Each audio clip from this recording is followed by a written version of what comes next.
جی ہمارے آپ سب کو معلوم ہے کہ بجلی کے معاملے میں اور گیس کے معاملے میں ہماری کچھ پرابلمز ہیں. میں آپ کے سامنے گیس کے کچھ معاملات رکھنا چاہتا ہوں. دیکھیے، پاکستان کے اندر جو گیس پروڈیوس ہو رہی ہے صرف وہی دی جا سکتی ہے، اور جو گیس نہیں ہے وہ تو دی نہیں جا سکتی. تو ہمارے پاس جتنی گیس ہوتی ہے وہ ہم بانٹ دیتے ہیں. اس کے اندر بھی جو سب سے پہلا ہمیں حکم ہے وہ یہ ہے کہ ہم نے سب سے پہلے غریب آدمی کا خیال کرنا ہے. وزیر اعظم کی بڑی کلیئر ہدایت ہے کہ اگر آپ نے کسی بھی وقت کو مشکل فیصلہ کرنا ہے تو یہ مشکل فیصلہ آپ نے غریب کے حق میں کرنا ہے. اس ملک کے 80% لوگ جو ہیں وہ غریب ہیں، اور ان کا اس ملک کے اوپر اتنا ہی حق ہے جتنا کسی بھی صاحب حیثیت شخص کا حق ہے. اور وزیر اعظم کا حکم یہ ہے کہ ان کا پہلا حق ہے، اس کے بعد دیگر تقسیم ہوگی. اس وجہ سے مجھے تو انہوں نے بڑا کلیئر مینڈیٹ دیا ہوا ہے. جب سردی ہو جاتی ہے اور بلوچستان میں 0 ڈگری پہ ٹیمپریچر چلا جاتا ہے تو وہ مجھے کہتے ہیں کہ گیس فراہم کی جائے. جب روزے آتے ہیں تو وہ مجھے کہتے ہیں کہ سحری اور افطار کے وقت لوگوں کو گیس فراہم کی جائے. اور اگر کسی جگہ کے اوپر کوئی جھول آتا ہے تو وہ مجھے کہتے ہیں کہ آپ تشریف لے جائیں اور وہاں پر جہاں پہ جھول آ رہا ہے وہاں پر جائیں، اور لیڈرشپ کے ساتھ، منیار صاحب یہاں پہ تشریف رکھتے تھے، لیڈرشپ کے ساتھ بیٹھیں اور پرابلم کو سالو کریں. اور یہی پرابلم ساری سالو کرنے کے لیے میں ملک میں جہاں بھی جاتا ہوں میرا صرف ایک مینڈیٹ ہوتا ہے، اور اسی مینڈیٹ کے تحت میں چل رہا ہوں. اس وقت کیونکہ گیس کافی زیادہ دی جا رہی ہے ڈومیسٹک سیکٹر کو، اور بلوچستان کو بھی اور ڈومیسٹک سیکٹر کو بھی اس وجہ سے تھوڑی تنگی آئی ہے جو کیپٹیو پاور کے حوالے سے انڈسٹری میں. انڈسٹری ہمارے لیے بہت زیادہ اہم ہے، کیونکہ وہی غریب آدمی جس کا میں ذکر کر رہا ہوں اس کا ذریعہ روزگار جو ہے وہ جڑا ہے انڈسٹری سے. اگر انڈسٹری بند ہوگی تو اس کا روزگار جائے گا. اس وجہ سے جہاں پہ ایک طرف ہمارے لیے ضروری ہے کہ ہم غریب آدمی کے لیے سہولت پیدا کریں، اسی طرح ہم پہ یہ مقرر ہے کہ ہم انڈسٹری کی جس حد تک بھی گیس فراہم کر سکیں وہ کریں. تو آج جو یہ ابھی ہماری آپس کی گفتگو ہوئی ہے وہ اسی حوالے سے ہوئی ہے. اس میں بہت سی تجاویز بھی سامنے آئی ہیں. آج رات کو دوبارہ سے SSGC کے ساتھ بھی میٹنگ ہوگی، اور پھر دوبارہ میں اپنے دوستوں کے ساتھ مشاورت کروں گا اور کوئی درمیان کا راستہ ڈھونڈیں گے جس میں انڈسٹری بھی چلتی رہے اور غریب آدمی کا چولہا بھی جلتا رہے. تو کسی کام کو، جیسا آپ نے میرے سے پوچھا آپ کس لیے آئے ہیں، اسی لیے میں یہاں پہ حاضر ہوا ہوں. اور یہی کام ابھی اگلے شام کو روزے کے بعد نماز کے بعد بیٹھ کے پہلے SSGC سے میٹنگ ہوگی اور اس کے بعد دوبارہ ہم ایک میٹنگ کریں گے.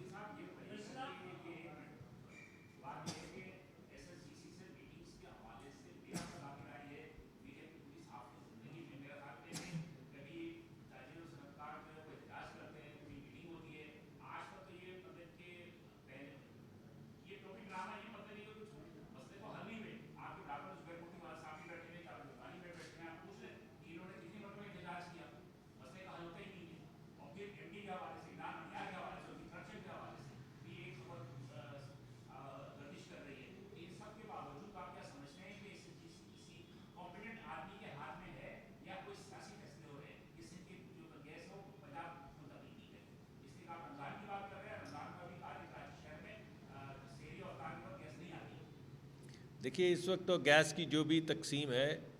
وہ جو ہمارے ایگزسٹنگ کانٹریکٹس ہیں اور جو آئین ہے اس کے تحت کی جا رہی ہے. اگر آئین کے اندر جو تقسیم ہے یا جو کانٹریکٹس گرینڈ فادر کانٹریکٹس ہیں ان کو بدلنا ہے تو یہ CCI کے پاس طاقت ہے کہ وہ ان کو دوبارہ سے ری نیگوشیٹ کرے. ہماری پرابلم یہ آتی ہے کہ ہم جتنی گیس ہمارے پاس رہ گئی ہے، یہ جھگڑے اس وجہ سے ہو رہے ہیں کہ جتنی ہماری گیس کی ضرورت ہے اتنی گیس کی پیداوار نہیں، اور اگر اتنی گیس کی پیداوار نہیں ہے تو پھر گیس کم ملے گی. اس کا سلوشن واحد یہ ہے کہ اگر ہماری پیداوار کم ہے اور ہماری ضرورت زیادہ ہے تو ہمیں امپورٹڈ گیس دینی ہوگی. امپورٹڈ گیس کی قیمت زیادہ ہے. جی بھائی. جی میں تو اسی وجہ سے کہہ رہا ہوں اسی آرٹیکل کے تحت کچھ چیزیں گرینڈ فادرڈ ہیں، کچھ کانٹریکٹس، باقی سارے 158 کی مطابقت سے ان کی تقسیم کی جا رہی ہے۔ اور جہاں تک تعلق ہے گیس کا، وہ میں نے آپ کو بتایا کہ ہماری جو ضرورت ہے اور جو ہماری پیداوار ہے وہ اس میں مطابقت نہیں ہے۔ ہمارے پاس کل ملا کے پورے پاکستان کے لیے 1600 کے قریب MMCFD گیس اویلیبل ہے، اور پاکستان کی ضرورت اس سے کہیں زیادہ ہے۔ سندھ جتنی گیس پروڈیوس کرتا ہے اور اس کی جو کنزمپشن ہے اس میں مناسبت نہیں ہے۔ اب وہ ڈیفیسٹ ہو چکا ہے، پہلے سرپلس ہوا کرتا تھا۔ بلوچستان سردیوں میں ڈیفیسٹ ہو جاتا ہے، پنجاب ہمیشہ سے ڈیفیسٹ ہے۔ تو ہم وہاں سے باہر سے جو گیس لاتے ہیں وہ لاتے اس وجہ سے ہیں کہ ہماری ضروریات زیادہ ہیں اور ہماری پیداوار کم ہے۔ اب جو اصل میں ہمیں پرابلم آ رہی ہے وہ یہ ہے کہ جس بھاؤ ہم باہر سے گیس لاتے ہیں اس بھاؤ کوئی خریدنے کے لیے تیار نہیں ہے۔ تو طریقہ کار یہی ہے کہ چاہے ہم بیٹھ کے آپس میں فیصلہ کریں، ملک گیر فیصلہ کریں، بیٹھ کے چھوٹے چھوٹے پاکٹس میں فیصلہ کریں، لیکن جو امپورٹڈ گیس ہے اور جو لوکل گیس ہے اس کو ملا کے ایک بلینڈڈ کاسٹ نکال کے دینی ہوگی۔ پھر آپ جس غریب آدمی کو بچانا چاہیں آپ اس غریب آدمی کو بچائیں گے۔ اور ہم نے تو یہ فیصلہ کیا ہے، جیسا کہ جنوری میں آپ کو پہلے بھی بتایا تھا، کہ ہم نے گیس کے 2 مختلف ٹیرف کر دیے ہیں جو 70-75 سال میں پاکستان کی تاریخ میں آج تک نہیں ہوئے۔ ہم نے غریب کا ٹیرف علیحدہ کر دیا اور امیر کا ٹیرف علیحدہ کر دیا۔ غریب آدمی اگر گیس استعمال کرے اور اتنی ہی گیس امیر لوگ استعمال کریں، اللہ ان کو اور استطاعت دے اور طاقت دے اور خوشحال کرے، لیکن اب اس کو 2.5 گنا 2 گنا سے 4 گنا تک زیادہ پیسے دینے ہوں گے اسی گیس کی قیمت کے، اور اس کے نتیجے میں جو ریونیوز آتے ہیں اس کے ذریعے ہم غریب آدمی کی خدمت کرتے ہیں۔ پیٹرول کے اندر بھی ہم یہی کرنے کی کوشش کر رہے ہیں، اور جب بھی ہمیں کوئی ٹف کویسچن آئے گا، اگر ہم نے کوئی ایرر کرنا ہوگا تو غریب کے حق میں کریں گے۔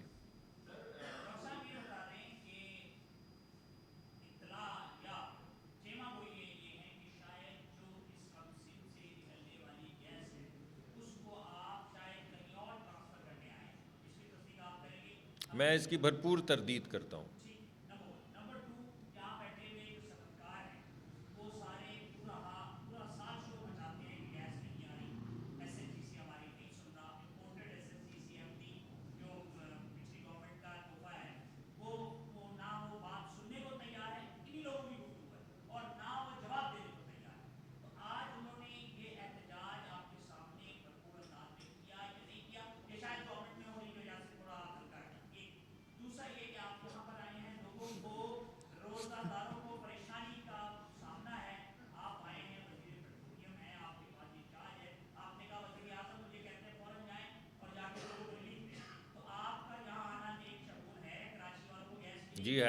جی ہے،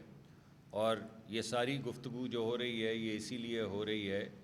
کہ جو روزہ دار ہیں ان کو اگر کسی بھی جگہ پہ تکلیف ہوئی ہے تو اس تکلیف کو دور کیا جائے، اور اس تکلیف کو دور کیا جائے گا۔ جیسے سردیوں میں ہم نے ایک پورا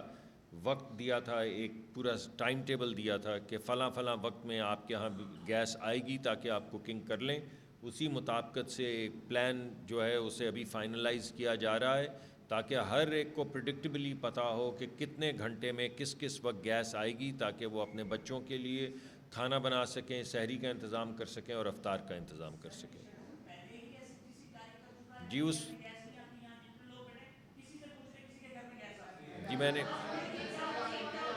جی میں اسی لیے تو یہاں پہ میں نے آپ کو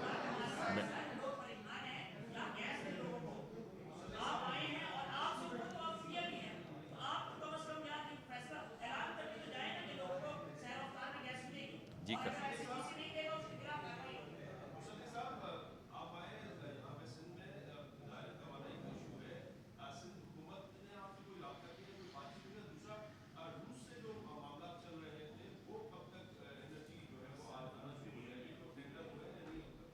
جی روس کے معاملات بالکل آن ٹریک ہیں جی، اور انشاءاللہ اگلے مہینے سے ہمارے جو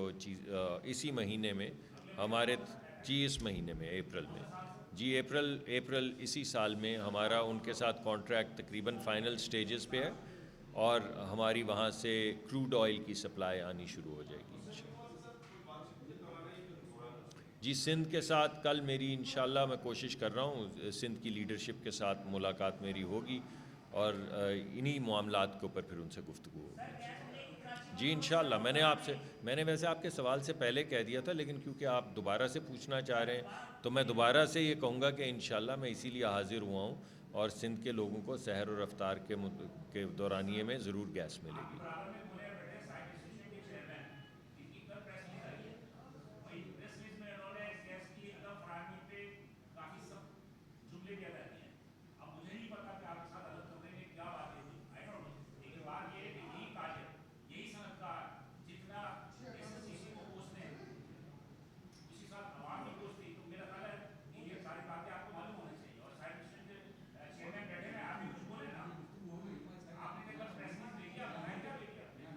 جی میں نے آپ کو پہلے بتایا ہے کہ اگر ہمارے پاس گیس کم ہوگی تو پہلا حق غریب کا ہوگا یہ بات میں آپ کو کلیئرٹی سے بتانا چاہتا ہوں اور اگر آپ نے 10 دفعہ بھی پوچھنی ہے تو اس کا جواب ایک ہی نکلے گا اور کہ انشاءاللہ اس کا غریب کو پہلا حق دیا جائے گا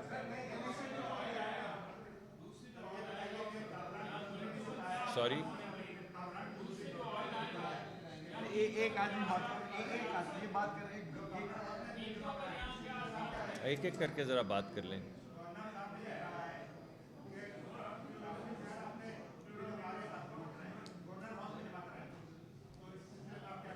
جی اگر گورنر صاحب کے پاس اگر گورنر صاحب کے پاس ضرور بجٹ گورنر صاحب بڑی عزت کی جگہ پہ موجود ہیں یار مجھے آپ کی بات نہیں پتہ نہیں چل رہا آپ کی بات کا آپ کھڑے ہو کے ایک منٹ ایکسپریسولی بتاؤ بل گورنر ہاؤس میں جمع کرا دیں امانتاً وہ خود نہیں جمع کروائیں گے ٹھیک اس سلسلے میں آپ کیا کہیں گے جی میں اس سلسلے میں یہ کہوں گا کہ ضرور گورنر صاحب کے پاس بجٹ ہوگا کہ وہ ان تمام بلز کے پیسے دے سکیں گے کیونکہ اس سے پہلے یعنی بل نہ جمع کروانا جو ہے وہ تو ایک اور قسم کی تحریک ہے جس کا گورنر صاحب جس پارٹی کو اور ہماری حکومت کو ریپرزینٹ کرتے ہیں وہ تو ہم خود ہی اس بات کے اوپر کہہ چکے ہیں کہ یہ مناسب رویہ نہیں ہے تو مجھے یقین ہے کہ ان کے پاس کو بجٹ ہوگا جہاں سے وہ اس کے بلز پے کرنا چاہتے ہوں گے اور اگر انہوں نے احتجاجاً کہا ہے تو یہ تو پھر ہم ضرور ان سے بیٹھ کے وہ ہمارے گورنر ہیں ان سے بیٹھ کے بات کریں گے اور ان کا نقطۂ نظر سمجھنے کی کوشش کریں گے